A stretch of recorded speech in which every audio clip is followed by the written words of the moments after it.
Dr. Nkechi Elamin, I hope I'm pronouncing that correctly, a professor of sociology at UT Knoxville and founder of the nonprofit The Bottom Knox, was the keynote speaker of a United Way virtual event and explained how racial neighborhood disparities are a systemic problem. Quote, "To understand what we are seeing in Knoxville today, the separation of neighborhoods, I think it is important for us to start all the way back to post-Civil War Knoxville.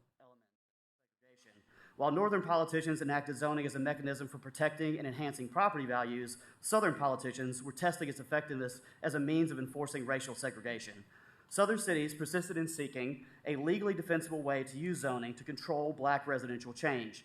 In the place of race zoning per se, many cities turned to expulsive zoning, which permitted the intrusion into Black neighborhoods of disruptive, incompatible uses that have diminished the quality and undermined the stability of those neighborhoods. If this change makes this neighborhood less walkable in favor of more oil change facilities to be used by people not from this area, it seems like expulsive zoning to me.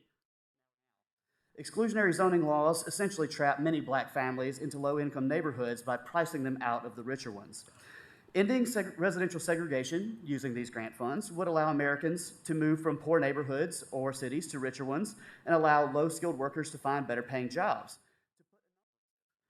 Most studies have found that charter schools are more racially and economically segregated than public schools generally, including underserving English learners and special education students relative to the public schools in their districts.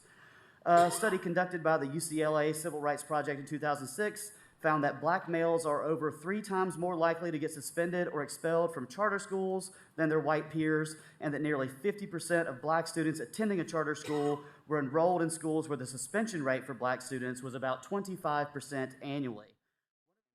Zoning laws proliferated that have entrenched a de facto discrimination. Instead of explicitly barring people due to their race, these laws have taken the form of regulations like minimum sizes for new homes, which effectively ban affordable dwellings.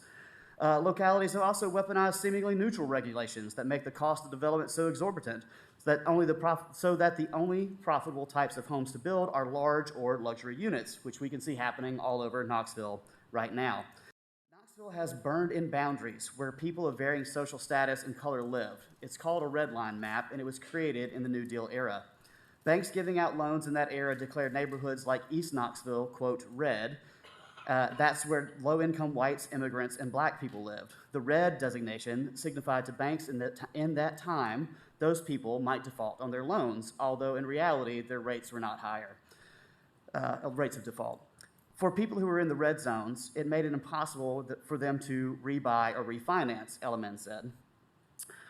But in areas like West Knoxville, closer to the water, with rolling hills where the population of homeowners is majority white, that area was declared green and safe to loan.